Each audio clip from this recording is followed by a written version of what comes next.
ஆன்மீக பரிவர்த்தனை சேனல் அன்பர் அனைவருக்கும் வணக்கம். அனைவருக்கும் விநாயகர் சதுர்த்தி வாழ்த்துக்கள். நம்ம விநாயகர் சதுர்த்தினால விநாயகருக்கு முக்கியமாக நம்ம என்ன நைவேத்தியம் பண்ணுவோம்னாக்கா கொழுக்கட்டை தான் பண்ணுறோம். அந்த கொழுக்கட்டை ஏன் பண்ணுறோம் அப்படிங்கிறதுக்கு 2 விதமான கதை சொல்லப்படுகிறது.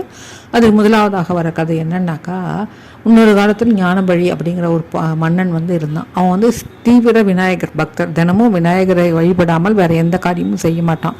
அப்போது அவனுடைய நாட்டில் பஞ்சம் வருது. அந்த பஞ்சத்தை சரி செய்யறதுக்கு ஒரு யாகம் நடத்தணும்னு முடிவு பண்ணி யாகம் நடத்தி கொண்டிருக்கிறான். அப்போது அந்த யாகத்தில் நடுவில் தேவலோக நடன மங்கையான மேனகை போவதை பார்த்துட்டு அவன் பின்னாடியே அவன் போயிடுறான். அதனால் அந்த யாகம் தடைபட்டு போயிடுறது.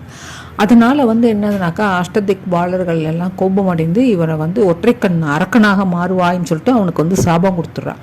அதனால் அவனும் அரக்கனாக மாறி, அவன் அரக்கனாக மாறினா அரக்க புத்தி வந்துடுது. மக்களை எல்லாம் ரொம்ப சித்திரவதை பண்ண ஆரம்பிச்சிடறான். அப்போது விநாயகர் ஒரு நிலைமையில் கடுங்காமல் இவனுடைய அக்கிரமம் போகிறப்போ விநாயகரே அவனுக்கு நேரில் அவனை அடக்கிறதுக்கு வராது. விநாயகரோடு இவன் போர் புரிகிறான். கொஞ்ச நாள் போர் புரிஞ்ச உடனே இவனுக்கு தெரிஞ்சு போகிறது தான் போர் புரியறது விநாயகரோடு தான் அப்படின்னு சொல்லிட்டு விநாயகர்கிட்ட மன்னிப்பு கேட்டு காலில் விழுந்துடுறான்.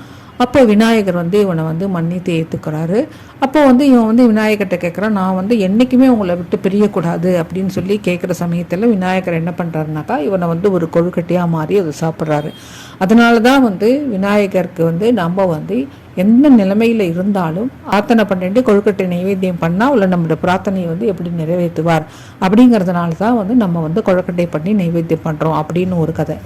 இன்னொரு கதை என்னன்னாக்கா, சிவன் பார்வதி விநாயகர் ஆகியோர் அர்த்தி அப்படிங்கிற ஒரு மகரிஷினுடைய மனைவி அனுஷியா அப்படிங்கிறவ சாப்பிட கூப்பிட்றப்போ அவள் வீட்டில் சாப்பிட போகிற சமயத்தில் இந்த அனுஷியா என்ன பண்ணுறான்னாக்கா, விநாயகருடைய பசியை திருப்தி செய்யவே முடியல. அதனால் அவள் என்ன பண்ணிடுறான்னாக்கா, இந்த மோதக கொழுக்கட்டையை பண்ணி கொடுத்த உடனே விநாயகருக்கு ரொம்ப சந்தோஷமாகி சாப்பிட ஆரம்பிச்சிட்டாரு. உடனே அவள் என்ன பண்ணுறா, 21 கொழுக்கட்டையை அவருக்கு பண்ணி சாப்பிட்ட உடனே அவருக்கு பசி ஆயிடுறாது.